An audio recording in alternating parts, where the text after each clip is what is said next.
Hi, this is Tracie Powell with the Pivot Fund, and we are happy today to bring to you a really candid conversation with Georgia Fort.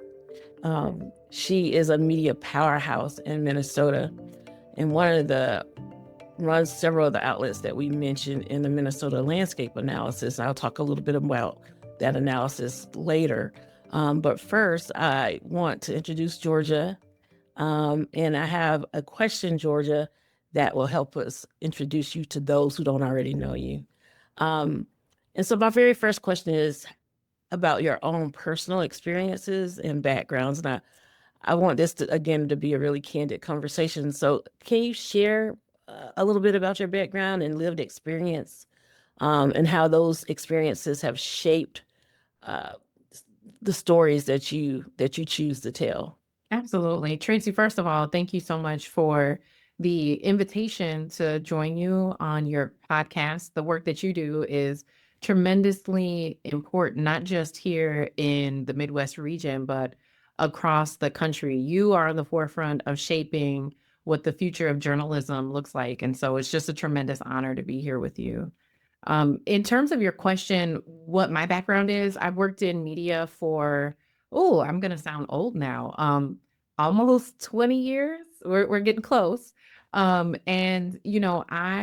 worked my way up. I started as an intern working at a radio station here locally when I was in college. Fell in love with radio broadcasting, did that for many years, and ultimately transitioned into news, television news. So I worked as a multimedia journalist, which I always tell people is just a fancy word for a reporter with her own camera. We didn't have the luxury or the budget, I guess, to have our own cameramen. So I learned how to film, how to edit, how to script my own stories, set up my own live shots. And I share that because I feel like that is the foundation that I've used to do my work today as an independent journalist, as a company that really focuses on multimedia journalism. I worked my way up, kind of going back a little bit to share more of my background. I worked up from being a multimedia journalist to weekend anchor to news anchor. I was producing my own newscasts. And really just fell in love with storytelling. But when I moved back here to Minnesota, suddenly, this upward trajectory that I had been on for many years within my career came to a crashing halt when my husband and I decided to have a baby. And I share this because I think it's important, that, obviously women have the same rights that men have, but also because I think it provides context to the industry here in Minnesota. I wasn't given maternity leave. And so that required me to make a tremendous pivot in my career. I didn't want to leave mainstream media. I loved what I was doing as a news anchor. It was something I had worked many, many years to achieve. And so when I found myself in Minnesota, my home state where I grew up, finally being able to do what I loved, working my dream job, but not getting maternity leave, I tried to be optimistic. I applied for positions at all of the news companies, all the TV news companies here locally. And despite at that time having over 10 years of experience, at that time I had 2 Emmy nominations, no one would hire me.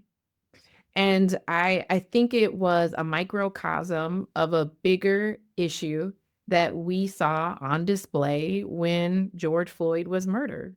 My experience wasn't something that happened in a vacuum. It wasn't an isolated experience.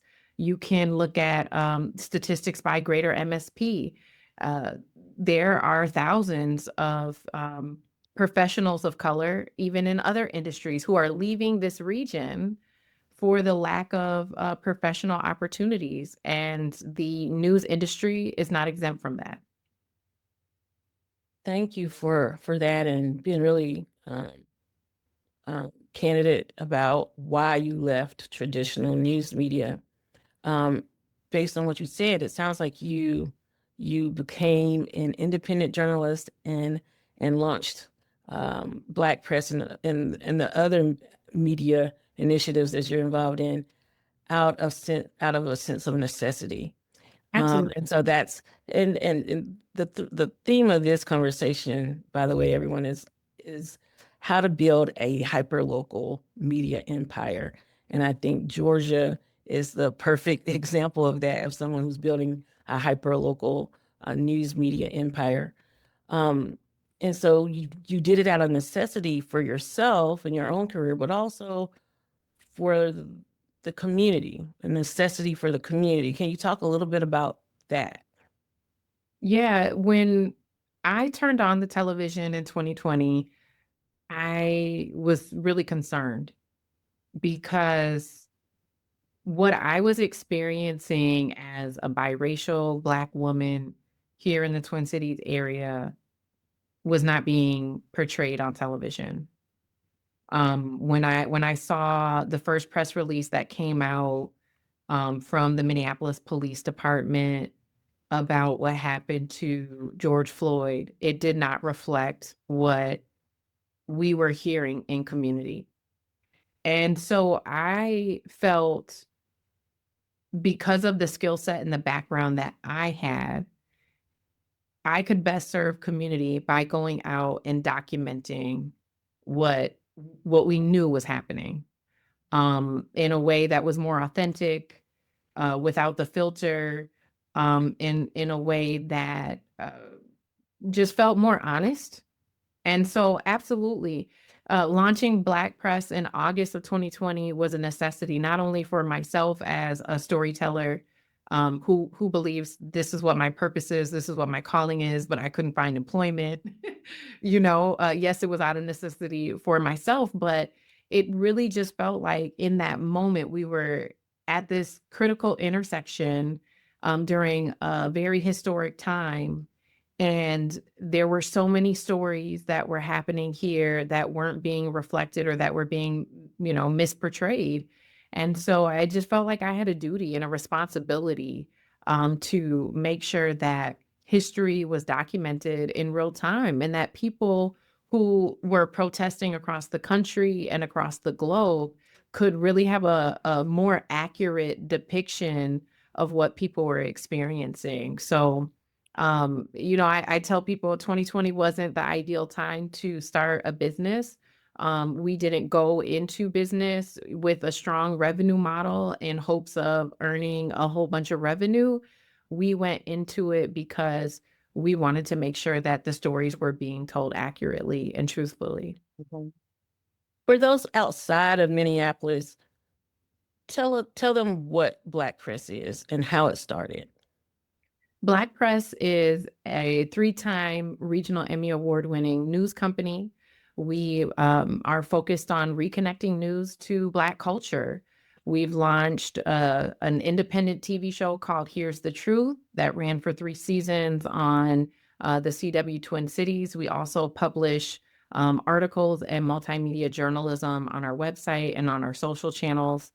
We were birthed in the middle of the uprising following the murder of George Floyd, and we are continuing to amplify Black voices in a way that, I would really say Tracie has pioneered what we're seeing happen across the country, right? Like when Joy Reid was let go from MSNBC and, followed suit with what Don Lemon is doing, following his termination at CNN, right? Like this is what we were doing 5 years ago.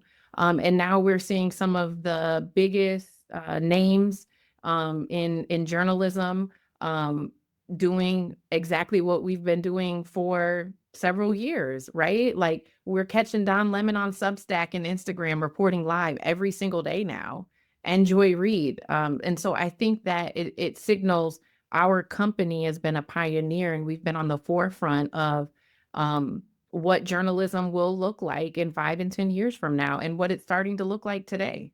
Mhm. Yeah, I remember meeting you back then, and you were doing video, and I would definitely say that, yeah, that you were the model that now Joy Reid or Don Lemon is following. And I think, it's interesting you brought up Don Lemon because I just posted a comment on one of his videos, his man on the street videos. He interviewed a truck driver a black truck driver who supported Donald Trump, and um, he posted that video up today, and I was like, now you need to go back and see what he says, well, if he still feels the same way. And so, yeah, I think you are exactly right, and I do remember that point in time when you were shooting video and posting it on your website. What's changed since then, since when you first started posting those video clips of the uprising? I think that Blackness has been politicized since then.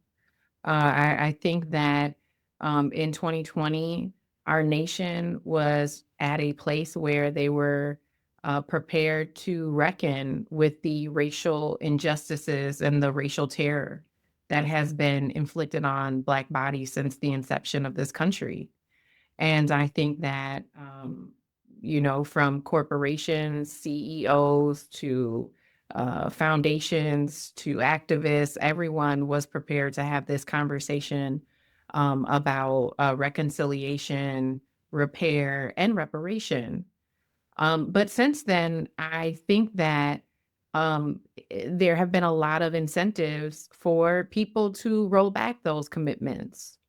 I think that there has been a fear campaign that has been very public and a lot of dog whistles for people who support DEI and who support building Black wealth and who support uh, um, just Black people and Black communities in general. And so we are now at this time where we have to be bold and we have to be courageous and we have to align ourselves with partners and funders who are also bold and courageous because there are a lot of executive orders and a lot of, I would even say, lawsuits that have tried to set a precedent to demonstrate that it is wrong or illegal to explicitly say that you want to support Black people, the Black agenda, a Black viewpoint, Black wealth, Black business. And so it is a very interesting time, I would say, to have the priority that we have as a company. Have you had to change anything about your business model or how your business operates in response to kind of the political climate? I would say yes and no. No, in that if we are going to be who we are, we cannot change our commitment to our community, and we won't. So no in that regard.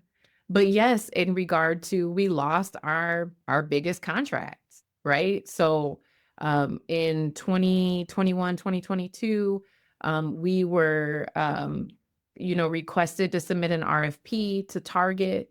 Target is headquartered in the Twin Cities and has supported a lot of Black founders here in the Twin Cities. And so they had an RFP for Black media to submit for upcoming advertising and marketing campaigns. This was great for us because it was earned revenue. So it's very different than, a lot of the grants that have been, positioned for companies like ours. And so we finally had this opportunity to showcase how we could help a big corporation like Target connect with consumers. And so we submitted some really powerful ideas. We won the RFP. We were in contract with them for 2 years, and we overperformed and over-delivered on everything that we said that we would do. But when it came to the 3rd year in renewing our contract with them, it was just crickets. We didn't hear anything. But their silence spoke volumes. And about 6 months later, obviously everybody knows that they announced they're rolling back their DEI initiatives. But we felt that well before it was spoken publicly in the way that they handled their relationship with us and other Black-owned media in this market. And so I share that because no, we're not changing our commitment. We're not changing our priority. Tracy, we'll go out of business before we change who we are. But fundamentally, if you lose half of your revenue, you do gotta rearrange some things. And so we don't have the same capacity and bandwidth that we had in 2020, 2021, 2022, and 2023, or even 2024, because we don't have the same budget that we had in those years. And so we are adapting, we are persevering, and we are continuing to do what we can in the same vein and mission and spirit in which we started this company, because we didn't start the company to make a profit. We started the company to make an impact. And so we have had to just have some really serious conversations in light of the current climate. And if we end up being one of the companies that gets singled out, we have to be prepared for that. So the work looks different, but the mission is still the same. Mhm. Yeah, that sounds like a really significant challenge. How big of a contract was it? It was a $250,000 contract. Is that would you describe that as one of the kind of toughest challenges that you confronted in building and sustaining an independent journalism initiative? Well, I would say it's one. Um, I think the biggest challenge that I've faced as a founder, as a leader, as a visionary is having to scale the vision to the budget. And so even before we landed the Target contract, when I have a television background, and so a lot of my vision of how to reconnect news to Black culture, it lives in the ability to take enterprise news reporting that you would see on television and publish it on social media. That is, at the core of what I see and how to be effective in this time. That is the type of product that we need to create. But in order to do that at scale, if I'm being honest about the number of producers I need, the number of reporters I need, the type of space that we need to be able to create and record, and conference rooms and desks, just to actually like fully operate the vision and execute the vision, the reality is we need about a $1.5 million budget to do that. When you start looking at the type of space you need, and the cost, it's expansive. And so we've never had the opportunity to play at that level. And so we have had to figure out how to always, since the inception, do a lot with a little. And I think when you look at the show that we launched, Here's the Truth, for me, that was really important because I, as an independent journalist, as an emerging media company that was really trying to communicate to funders, to leaders in the philanthropic sector, and to corporations, the vision that I had, I just really wanted to bite off what I knew we could chew. And we did 3 seasons that were nominated for 12 regional Emmys, and we won 3. We had a team of people, a team of creatives, some who were well established in the journalism sector and some who had no experience. Some of the people who are on my team have more Emmys than me now, and so it's not just about telling the stories at this point. It's also about the jobs that we've been able to create, the opportunities that we've been able to give to storytellers who would never be hired by mainstream media. And so there's been so many challenges in doing this work, Tracy, that it's really hard to summarize it as just like, one thing, or, losing one contract. There have been so many challenges and obstacles that we have had to face, but I think that we have proven as a company that we will overcome those challenges and those obstacles, and that we will deliver on the things that we say that we're going to do, and that no matter what obstacles we face, that we are committed to fulfilling our mission. Mhm. What you're saying is that it takes money to have impact, right? Absolutely. Absolutely. And we'll get back to talking a little bit about your capacity in just a sec. But I want to bring it in a little bit to Minnesota, and the impact that you are having there. I also want to talk a little bit about the Minnesota landscape analysis that Pivot produced. Led by Jean Marie Brown, led a team of researchers in that state to understand how people, the residents of Minnesota, access information and who do they trust for that, not just in times of crisis, but every other day.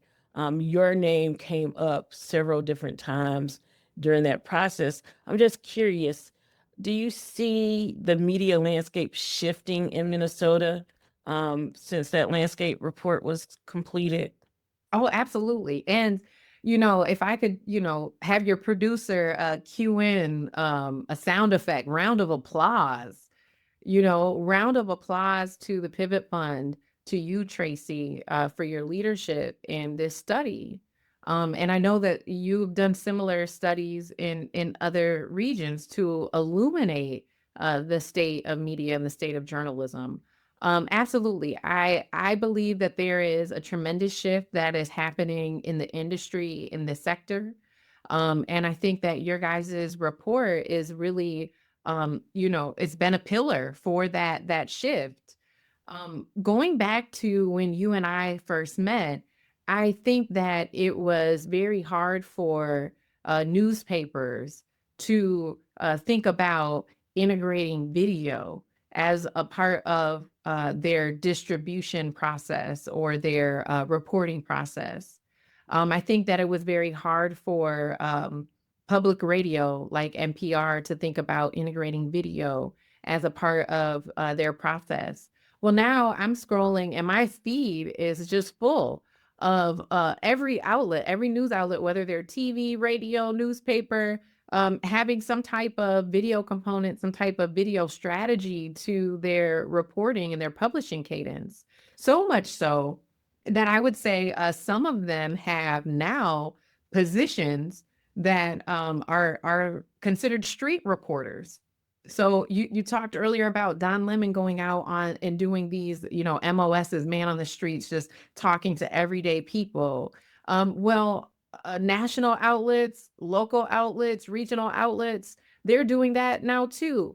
Because gone are the days where they can just think about their traditional medium. Right? Now they have to think about social media. Now they have to think about what is their TikTok strategy.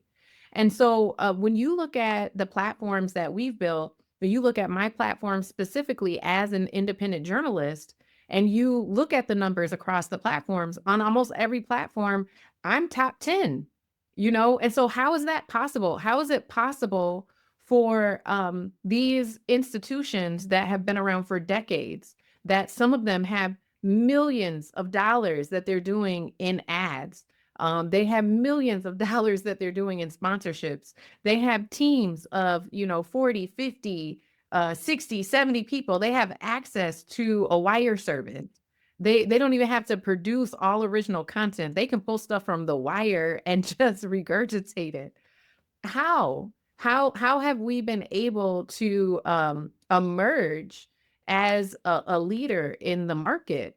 And so I think that the report you guys have done have helped to tell that story of how that's happened. I think that you guys have helped to illuminate the transitions that are happening in the industry, in this region, in this market specifically, and how community they don't necessarily trust these institutions the way that they did 20 and 30 years ago. Community wants to get their news in a way that's more authentic. They want to, even if it's not the most polished video or the most polished article, if they can feel the heart that's in it, and they know that it's not watered down, but it's truthful. Those are the type of people and the organizations that they're supporting, and I think that that is the essence of what your study illuminates. in a way that's much more polished than what I could ever say. Reporting that's much more truthful. I do think that you're hitting the nail on the head there. Georgia, you are fast becoming an institution if you're not already there in Minnesota. How are you going to maintain that connection that you have to community? Absolutely. I think it's important to be out in community, to maintain authentic relationships with people. And I would say a layer of my work, and you alluded to this, right? We've talked a lot about Black Press, but you talked about other initiatives that I have. Um, we have had tremendous impact at Black Press by just telling the stories, telling it like it is. Um, and I launched a nonprofit arm because I realized, you know, telling the stories only is a fraction of the problem. Um, the other aspect of the problem, from my perspective, is that the newsrooms that exist don't have enough representation. And so we've started to invest in mobilizing the next generation to advance representation in media. And I've started to vision a world where, like right now, Greater MSP says less than 3% of journalists in the state of Minnesota are Black. By 2035, I want to see the demographics in the newsroom reflect the demographics in the community. And so I have invested tremendously in creating a bridge and creating opportunities for young people of color, especially in the Black community, to be able to get employment opportunities in this market in local newsrooms. And so I also think that is a way that I'm staying connected to community. It's very different than, where my focus was 5 years ago. Obviously, we're still continuing to tell the story, still continuing to be in community, but we're also investing in the next generation of journalists who will, in my opinion, be able to take this movement a lot further than I have been able to. So I think, yes, community has to stay at the forefront. It has to stay at the center of who we are and what we're doing, and that's how I'm focusing on doing that. Mhm. You brought up representation, and so I want to get to your training center, but I want to first talk about representation.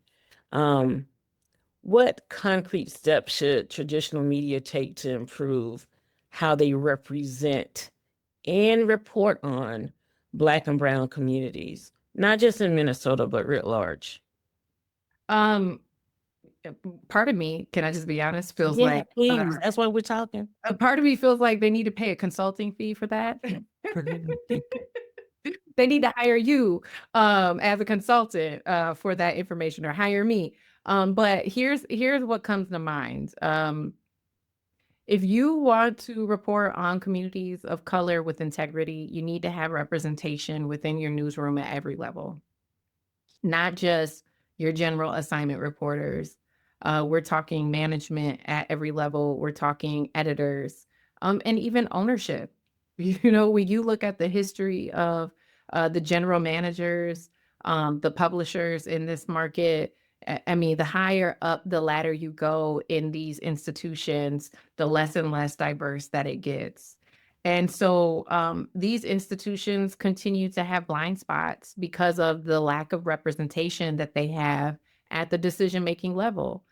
So yes, while we are focused on mobilizing the next generation of storytellers, the institutions need to be focused on mobilizing the next generation of decision makers. I wish we could solve all the problems in the industry, but we are a small, young institution, and we can only do so much. But if they're focused on representation, that's what I think. I think that they need to diversify the people who are in a position to make decisions, or they will continue to have blind spots.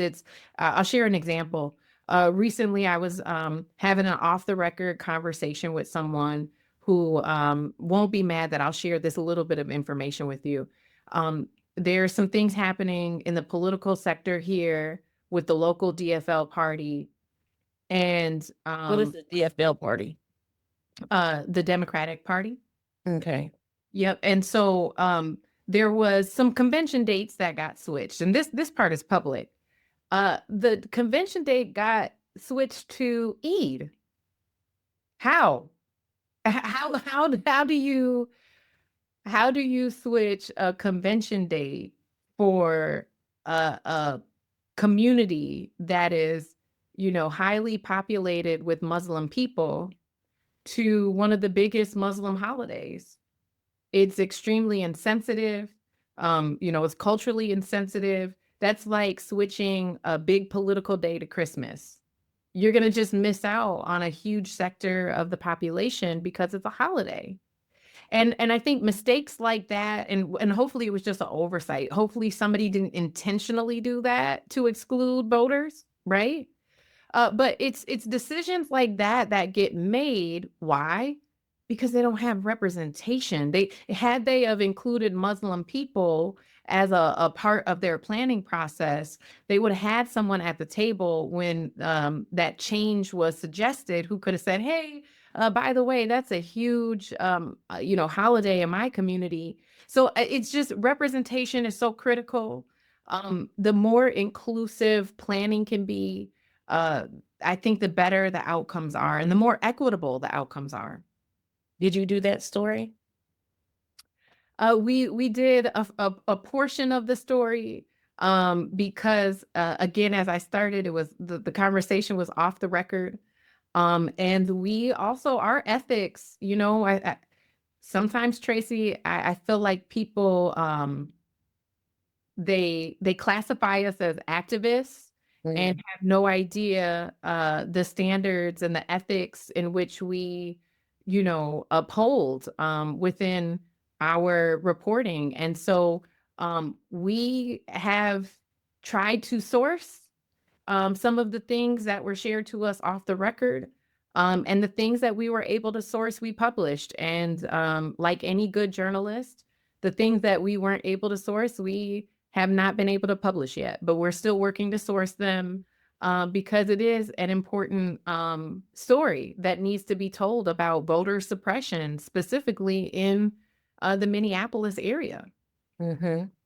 And I bet that piece of the story that you reported, you're the only one to report that piece. Yeah, Right? I think there was another outlet that had a portion of the story, but they did not have the full picture, in my opinion. And About how it suppressed Muslim voters. yeah, That yeah, was the piece that you owned. yep.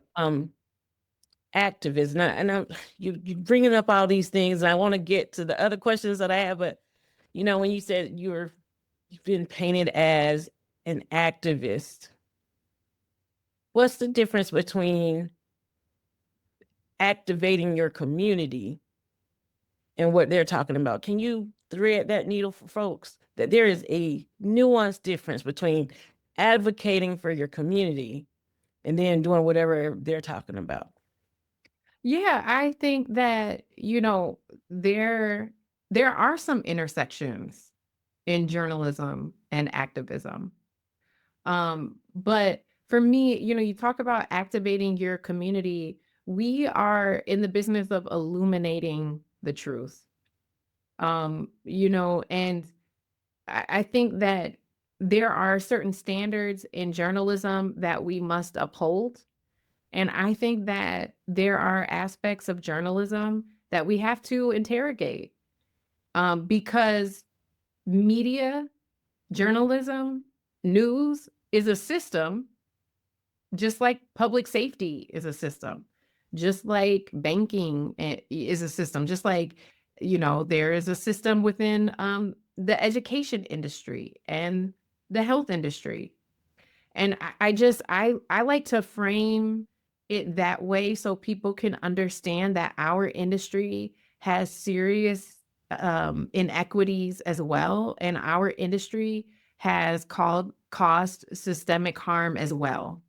And Mhm. there is aspects of objectivity and being unbiased that can be weaponized to cause harm in Black communities and in communities of color.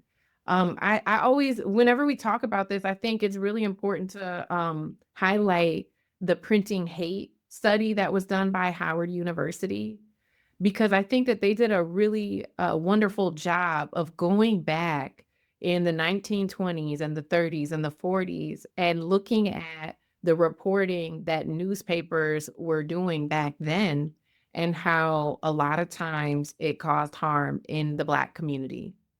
And some of those institutions are still here today, operating with the same policies that they operated with back then, but expecting to get different results. And so I you know, yeah, if people want to call me an activist, I think that that's their prerogative. But for me, it's highly concerning because I feel like as a journalist, as one of two journalists who was in the courtroom during the sentencing of Derek Chauvin, who was in the courtroom during the Kimberly Potter trial, um, I don't know of other activists who were able to get that type of access as a journalist, and so I feel like it diminishes my credibility as a journalist. I feel like it's been weaponized to try to put me in a category that, takes me out of the conversation of making change in media. Um, and it's very harmful and damaging. And I people who say that I ask them to, question why. Why do they think that? But I feel like I'm going off on a tangent now. And it's because I'm very passionate about seeing the changes that I think we need in this industry to come forth. Um, Journalism is fundamental to our democracy. And right now, I think a lot of people would agree that our democracy appears to be crumbling. And so nobody wins if journalism fails. That's very true. I know I've heard, I've seen, I've experienced a white man standing up in a room and declaring himself an advocate for his community, and he was applauded. But when it comes to publishers of color, Black and brown publishers, when they say that they're advocates for their community, it is painted as something other than credible quality journalism. And so I think we have to, as an industry, check our own biases when it comes to that. I think if you do not advocate for your community, they're not going to advocate for you. They're not going to be there for you. They're not going to be consuming your information if you're not providing information and news that they need to navigate the spaces that they're in. And that is at its very heart the mission, the original mission of the Black press. So after I get off my soapbox on that, now I want to talk about, this whole conversation is how do you build a hyperlocal media empire?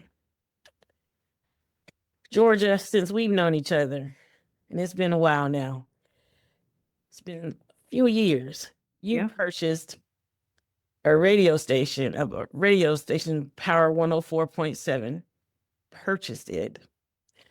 You've launched Black Press, which we just talked about a little bit. You have a broadcast training center. Plus, you have your own show. Here's the truth. In 2023, MinPost describes you, what you're doing, building as a quote, media empire. When you hear that, what does it mean to you? To me, building a media empire means we're taking up space, as a lot of outlets in this market try to minimize our contributions. We're making it really, really difficult for them to be able to do that.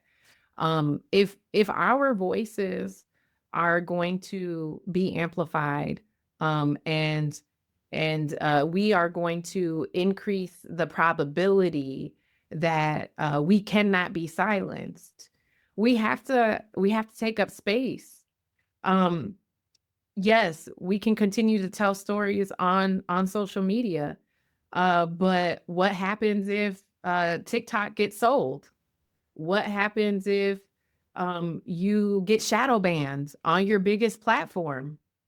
We have to think about, especially now in this time, different scenarios when um, the initiatives that are focused on serving Black people are under attack. What are you going to do? And so for me, I think the investment and the strategic acquisition of the FM radio station was a an effort for it was an investment in our own sustainability, number one. Um, Having the foresight to know that funding Black initiatives was not always going to be the trendy thing. I had that foresight. I knew that we were going to need some bandwidth. We are going to need some other avenues for people to engage with us, right? And so that positioned us to be able to have a way where we could have traditional advertising, we could have underwriting, we could do community events and garner sponsorship. It gave us a different strategy for fundraising, which we've already been able to activate. It gave us another medium in order to communicate with people. And quite frankly, all of my work has focused on journalism, but when you think of the power of an FM radio station, we've also now created spaces to have broader community conversations that don't necessarily have to stay confined to the ethics of journalism.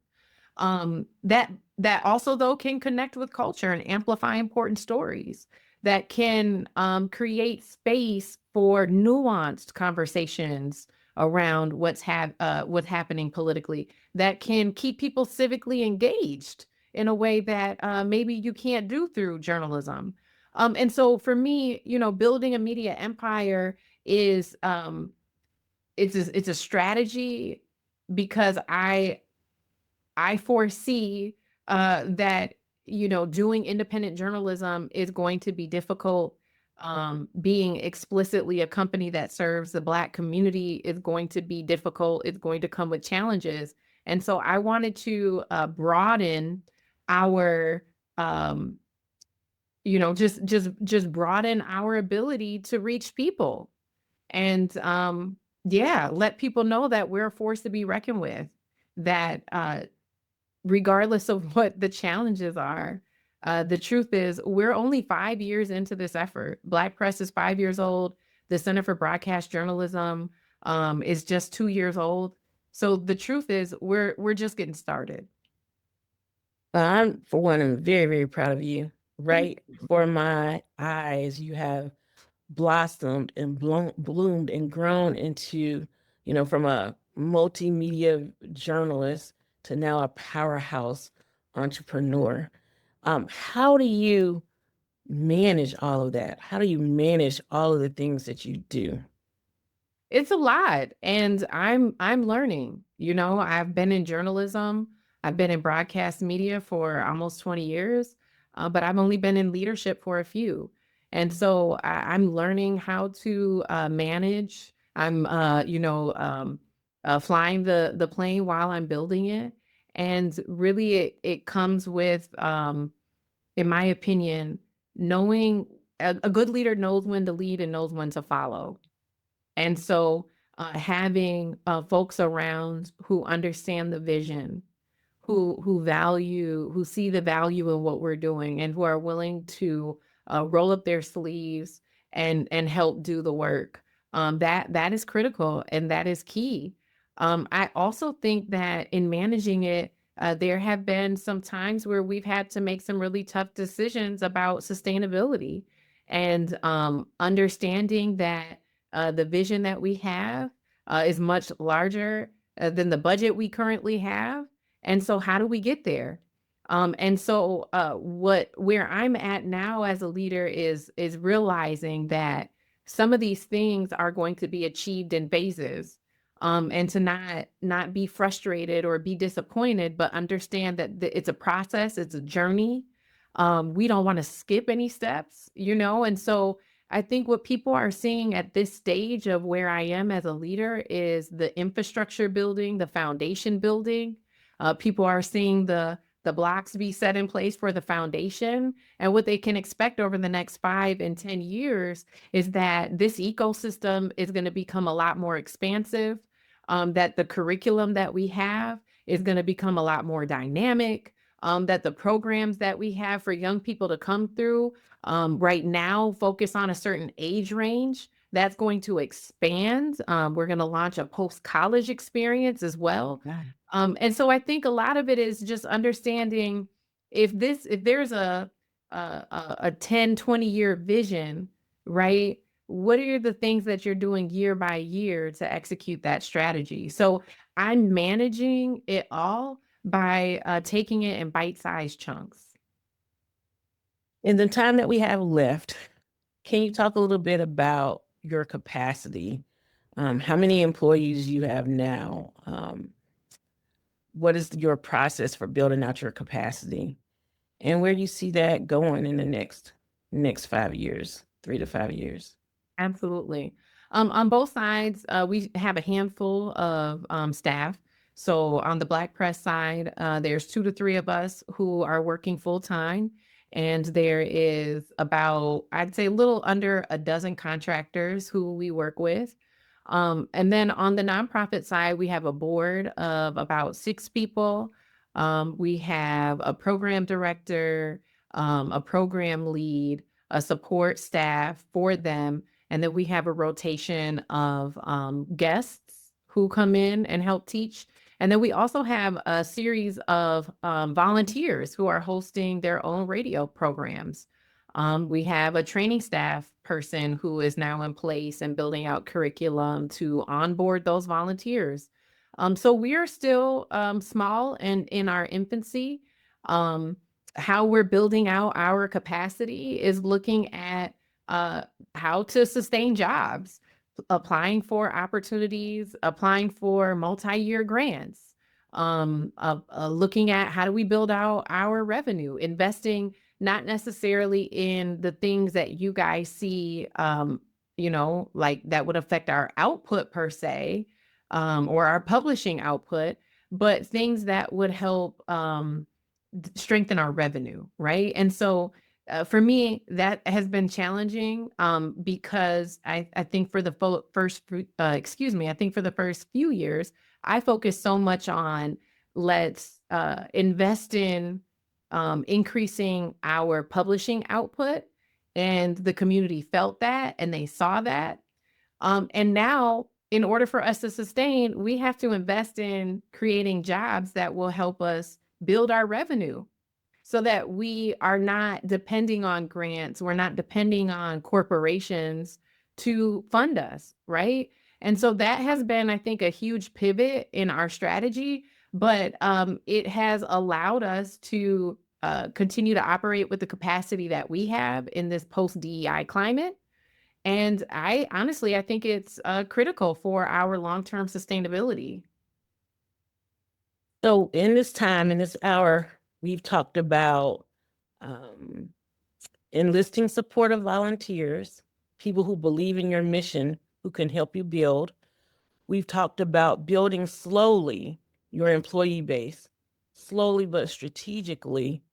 Um, and also, we've talked about launching and procuring platforms that helps to reach your audience in a lot of different ways. Can you talk about what role you see all of this kind of model playing in the future of journalism locally and nationally? Yeah, I think it's very grassroots. And I think that, for many, many years, national platforms led. And I think that that era is behind us. Um, unfortunately, the trust with a lot of these larger platforms has eroded. And so uh, people trust who they know. They trust who they have that relationship with. They trust who they have that connection with. And that is going to continue to have a tremendous impact on journalism. I wouldn't be surprised if in 5 years from now, platforms like Don Lemon's, um, aren't bigger than a network like CNN, just because people feel connected to him. They watched his rise, they watched his fall, they watched his bounce back, and they have watched his commitment to amplifying voices truthfully. And so I think that there is a huge shift that we are currently experiencing.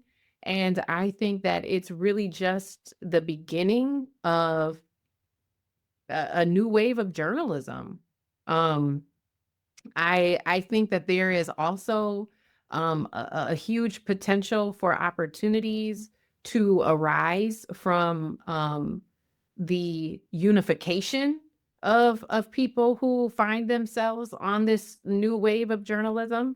There was some social media graphics that were going around shortly after Joy Reid started her independent reporting that said, we want to see a network with Roland Martin, with Don Lemon, with Joy Reid, with Soledad, with um, Tiffany, with Melissa Harris Perry, with all of these, Black voices who were once at the forefront of these huge platforms, these networks, that were discarded, that were in some sense, it felt like kind of disposed of. We cherished them in community, but maybe in some cases they said something the network didn't agree with, or maybe they had a couple of weeks where their ratings weren't the greatest.